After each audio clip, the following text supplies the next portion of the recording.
बिस्मिल्लाहिर्रहमानिर्रहीम, अस्सलाम वालेकुम। आज के सेशन में एक्सरसाइज नंबर 1 का बाकायदा आगाज करेंगे।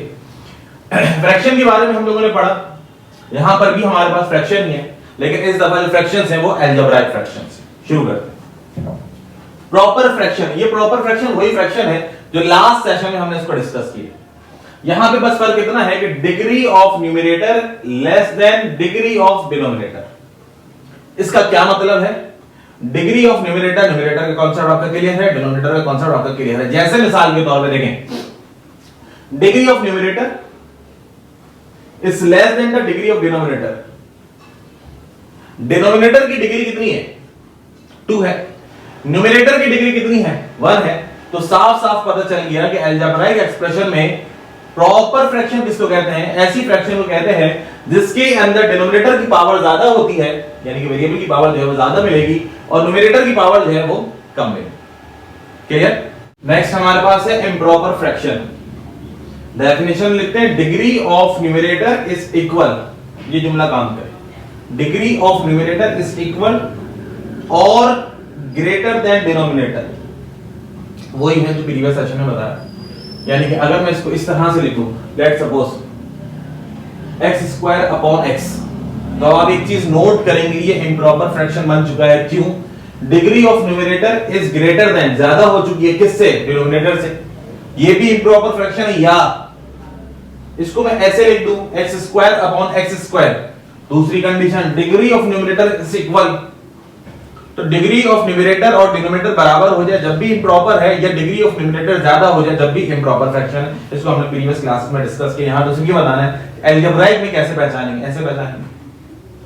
Note, expression must be proper fraction. जितने भी क्वेश्चंस आप सॉल्व करेंगे वो सारे के सारे प्रॉपर फ्रैक्शन में होने चाहिए। अगर इम्प्रॉपर में है तो आप इसको कन्वर्ट कर देंगे प्रॉपर फ्रैक्शन। अगर सवाल इम्प्रॉपर में दिया हुआ है तो इम्प्रॉपर में सॉल्व नहीं हो सकता, इसको प्रॉपर बनाना पड़ेगा। ऐसा क्या तरीका है? जब क्वेश्चन आएगा तो फिर बनाएंगे आपको। केस नंबर 1, एक्सरसाइज नंबर 21.1 में हम केस नंबर, टोटल 4 केस हैं इसके, 4 एक्सरसाइज हमारे पास। इसी तरीके से हर एक्सरसाइज के अंदर मुख्तलिफ केस इस्तेमाल किया जाएगा।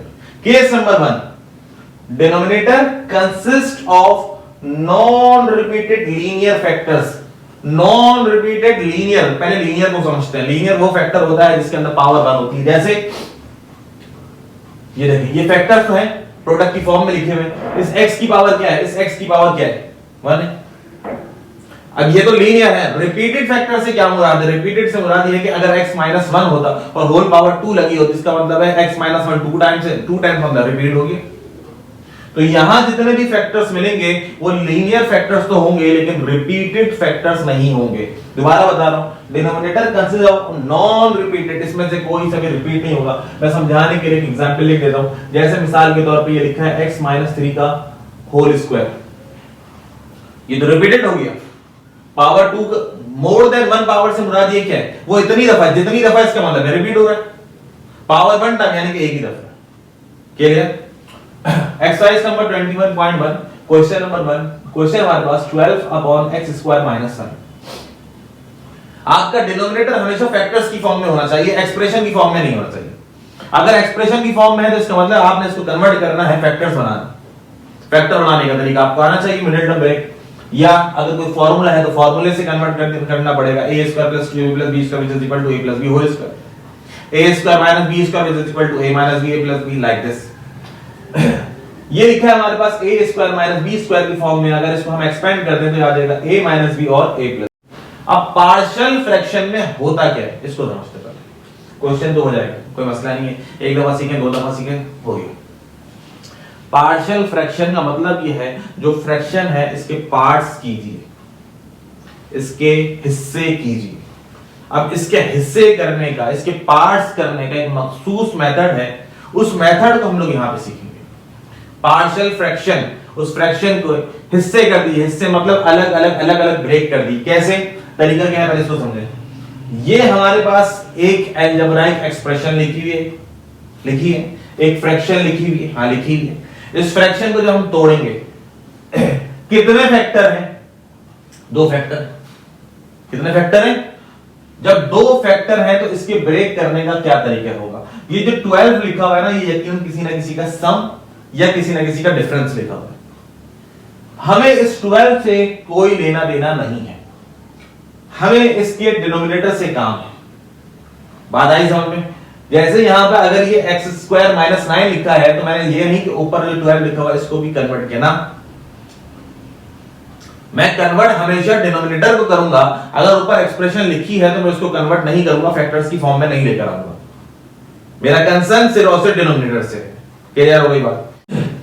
इनको ब्रेक करने का तरीकाकार ये होगा, जितने फैक्टर्स होंगे इतनी टर्म्स में ब्रेक कर दिया जाएगा। यहां कितने फैक्टर्स हैं? x माइनस 3 x प्लस 3, तो 2 टर्म्स बनेंगी। अगर यहां 4 फैक्टर्स होते तो 4 टर्म्स बनती। अब बनती से क्या मुराद है और किस तरह से ब्रेक करना है देखें।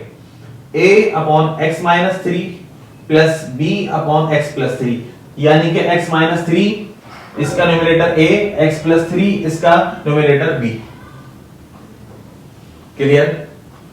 अगर यहां होता x प्लस 4 तो मैं लिखता plus c upon x plus 4, एक और वेरिएबल का इस्तेमाल कर लेता।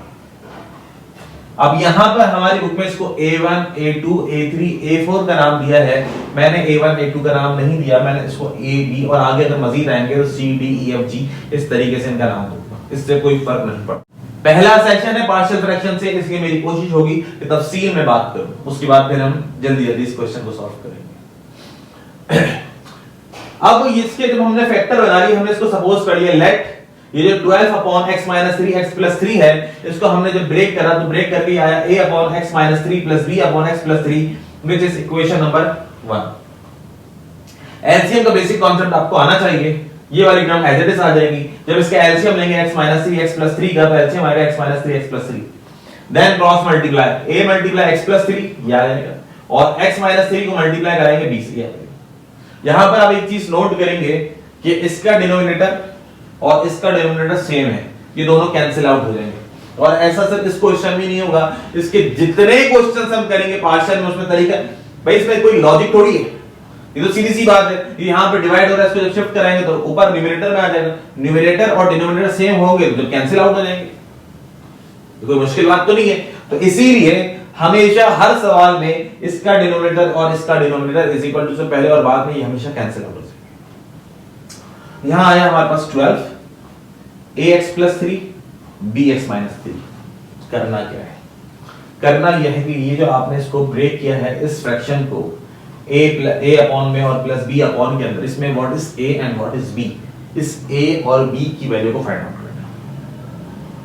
यहां पे जो a है व्हाट इज a, न्यूमरेटर क्या होगा, what is b, b numerator क्या होगा, तो इसको हम फाइंड आउट करेंगे। क्या तरीकेकार है देखें। अगर इस x की जगह पर, अगर इस x की जगह पर मैं -3 पुट कर दूं, क्या पुट करूं, -3 plus 3 which is equal to 0, तो a तो बन जाएगा 0, a तो खत्म हो जाएगा। तो हमारे पास किसकी वैल्यू फाइंड आउट कर सकेंगे हम, b की। देखें क्या कहना चाह रहा हूं। अगर मैं x की जगह पुट कर दूं -3, ये 12 a, ये -3 plus 3 0 plus b plus b, x की जगह क्या पुट करा, -3 -3 ये आगे -3, ये 12 a को 0 से मल्टीप्लाई कराएं तो 0 हो जाएगा। भाई a को 0 से मल्टीप्लाई कराएं तो 0, यानी कि a तो एलिमिनेट हो गया, ये आ जाएगा प्लस b। -3 कितने हुए, -6 हो गए। देखें ये आ जाएगा 12 इज इक्वल टू -6b, -3 -6 और ये b, इसको कैंसिल आउट करें, 6 1 टाइम 6 2 टाइम, तो b की वैल्यू आई हमारे पास -2।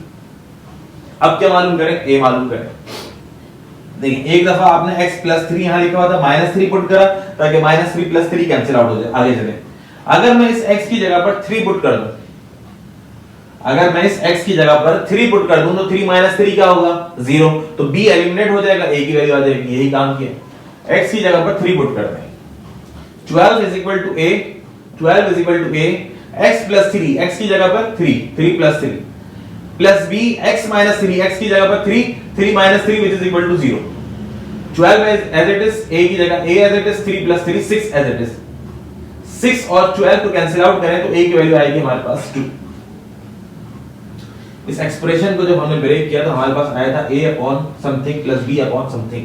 a और b मालूम नहीं थे, इसको हमने फाइंड आउट कर लिया। अब इस इक्वेशन में, इक्वेशन नंबर 1 में a की जगह उसकी वैल्यू पुट करें। a अपॉन x माइनस 3, तो a हमारे पास कितना आया है 2, ये आ जाएगा 2 upon x minus 3 plus b upon x plus 3, b कितना हमने मालूम किया माइनस 2, तो ये आ गया माइनस 2 अपॉन x प्लस 3। अब इसका क्या मतलब हुआ, मतलब ये हुआ ये जो हमारे पास एक अलजेब्राइक एक्सप्रेशन थी, जब इसको क्या टॉपिक है पार्शियल फ्रैक्शन, इस फ्रैक्शन के हमने पार्ट्स बनाए, तो पार्ट्स बनाए से मुराद ये कि अब ये फ्रैक्शन इस फॉर्म में आ जाएगी 2 upon x minus 3 minus 2 upon x plus 3। आएगा सामने। अब मैंने इसको मजीद आपको समझाने के लिए इसके आगे मजीद कुछ करने की कोशिश की, इसका नाम एग्जांपल मैंने रखा है, देखिए क्या मतलब समझिए। x माइनस 3 और x प्लस 3 का एलसीएम लीजिए, तो आ जाएगा x माइनस 3 और x प्लस 3, यहां पर आ जाएगा, इसका मतलब ये है then cross multiply 2 into x plus 3 minus 2 into x minus 3 आ जाएगा। 2 को x से करें 2x, 2 को 3 से करें 6, माइनस 2 को x से करें minus 2x, minus minus plus, ये प्लस का 2x ये माइनस का 2x कैंसिल हो गया, प्लस 6 प्लस कितना हो गया 12, और एलसीएम में क्या लिखा हुआ था x minus 3 x plus 3 which is equal to x square minus 9। कहने का मतलब क्या है, कहने का मतलब ये है ये जो एक्सप्रेशन लिखी हुई थी, देखिए वही आई, ये वही तो है जो सवाल था 12 अपॉन x स्क्वायर माइनस 9, ये वही इक्वेशन तो है जो सवाल में लिखी हुई थी।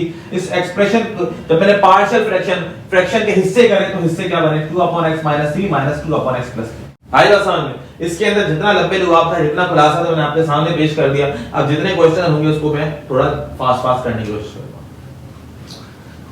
Question number 2, 4 multiply x minus 4 divide by x square minus 2x minus 3। सबसे पहले मैंने आपको कहा ये जो डिनोमिनेटर है ये फैक्टर्स की फॉर्म में होना चाहिए, तो इसके ऊपर मिडिल टर्म ब्रेक लगाइए, तो फैक्टर्स आ गए x plus 1 into x minus 3। Middle term break का कॉन्सेप्ट मैं बार-बार रिपीट करता हूं, आपको आना चाहिए, नहीं आता डिस्क्रिप्शन में लिंक है, देखिए उसको। इस डिनोमिनेटर के आगे ये फैक्टर्स। अच्छा, न्यूमरेटर में क्या लिखा है 4 ब्रैकेट x माइनस 4, इसको मल्टीप्लाई करा लीजिए 4x 4 इनटू 4 16, ये आ गई फ्रैक्शन। इस फ्रैक्शन के क्या करते हैं पार्शियल फ्रैक्शन के हिस्से करने, हिस्से करने का तरीका मैंने आपको बता दिया। इसको हम सपोज कर लेंगे इज इक्वल टू एक factor a upon x plus 1, दूसरा फैक्टर क्या है x minus 3 plus b upon x minus 3, this is equation number 1। जब इसको मजीद आगे सिंपलीफाई करेंगे, यानी कि दिस वन, ये वाला स्टेप, ये स्टेप मैंने नहीं किया इसके बाद। क्यों नहीं किया? क्योंकि मैंने आपको बताया था ये एलसीएम से एलसीएम हमेशा कैंसिल आउट हो जाता है। मुख्तसर यही आ गया 4x माइनस 16, a को मल्टीप्लाई कराएं x माइनस 3 से, b को मल्टीप्लाई कराएं x प्लस 1 से, दिस इज इक्वेशन नंबर 2। क्या करना होता है a और b की वैल्यू को कैलकुलेट करना। अगर इस x की जगह पे मैं 3 पुट कर दूं तो आप एक चीज नोट करिए 3 माइनस 3 0 हो जाएगा। देखें 4x, x की जगह पे 3 माइनस 16 a, x की जगह पे 3 3 माइनस 3 0 प्लस b, x की जगह पे 3 3 प्लस 1, याद 4 into 3 12, 12 minus 16 which is equal to minus 4, a को 0 से मल्टीप्लाई कराएं 0 into a which is equal to 0, तो मुराद ये है कि a एलिमिनेट हो जाएगा। 3 plus 1 4, 4 से 4 कैंसिल आउट करें, b की वैल्यू आई -1। अच्छा जी, इस x की वैल्यू को देखें, यहां पर आपने पुट करा इक्वेशन नंबर 2 में x की वैल्यू 3, a एलिमिनेट हो गया। अगर मैं इस x की जगह पर -1 पुट कर दूं, क्या पुट करूं -1। अच्छा, अगर आप ये सोच रहे हैं कि वैल्यूज मुझे कैसे पता चलती है कि ये पुट करने हैं या ये पुट करने हैं, तो इसका बड़ा आसान सा तरीका है, मैं आपको समझा देता हूं। जैसे x प्लस 1 इसको इक्विलेट करवाइए 0 से, तो x की वैल्यू क्या आई -1, इसका मतलब है -1 पुट कर लीजिए। ये क्या था x माइनस 3, इसको इक्विलेट करवा लीजिए 0 से, तो x की वैल्यू क्या आई। तो ऐसे मुझे पता चलता है, तो आप भी ऐसे पता कर लीजिए। अगर आपको डायरेक्ट मेरी बात समझ में नहीं आ रही, इस एक्सप्रेशन को इक्वेशन बनाइए तो पता चल जाएगा x की क्या वैल्यू पुट करनी है। आई बात समझ में? तो x प्लस 1, तो x plus 1 which is equal to 0, तो x की वैल्यू क्या है -1। तो अब मैं क्या पुट करूंगा x की वैल्यू -1, 4x minus 16, 4x की जगह -1 minus 16 a, x minus 3 -1 minus 3 plus b, x plus 1 -1 plus 1, 4 into -1 -4 minus 16 ये आ गया। a की जगह a, -1 minus 3 -4, b की जगह b, -1 plus 1 which is equal to 0, -4 minus 16 -20, और ये हो जाएगा -4a, 0 into b which is equal to 0 and 0 is nothing, लिखने का कोई फायदा। ये माइनस कैंसिल आउट, 4 और 20 और 4 को कैंसिल आउट करेंगे तो हमारे पास आंसर आ जाएगा 5। तो जनाब मोहतरम a की वैल्यू आई 5 और b की वैल्यू आई -1, इसको पुट कर दीजिए इक्वेशन नंबर 1 में। इक्वेशन नंबर 1 कौन सी दी है? a, तो a कितना है 5, ये आ गया 5 अपॉन x प्लस 1, ये आ गया, plus b upon x minus 3, b कितना है -1, ये आ गया -1/x-3। आगे बात समझ। आप अगर ये सोचें बीच में तो प्लस लगा हुआ था, तो भाई ये प्लस आ जाएगा और b की वैल्यू कितनी है -1, तो ये प्लस माइनस क्या हो जाएगा, माइनस हो जाएगा, इसलिए डायरेक्ट क्या लिखा हुआ है -1। क्लियर? क्या करा हमने, ये हमारे पास एक फ्रैक्शन थी, ये हमारे पास क्या थी, एक फ्रैक्शन थी। इस फ्रैक्शन को क्या करना था, पार्शियल फ्रैक्शन, फ्रैक्शन के हिस्से बनाने थे, ये हमने इसके हिस्से बनाए। क्लियर? आज के सेशन में इतना ही, इंशाल्लाह फिर नेक्स्ट सेशन में इसके मजीद क्वेश्चन के साथ जल्द आपके सामने हाजिर होंगे। अपना बहुत सा ख्याल रखिएगा। अल्लाह हाफिज।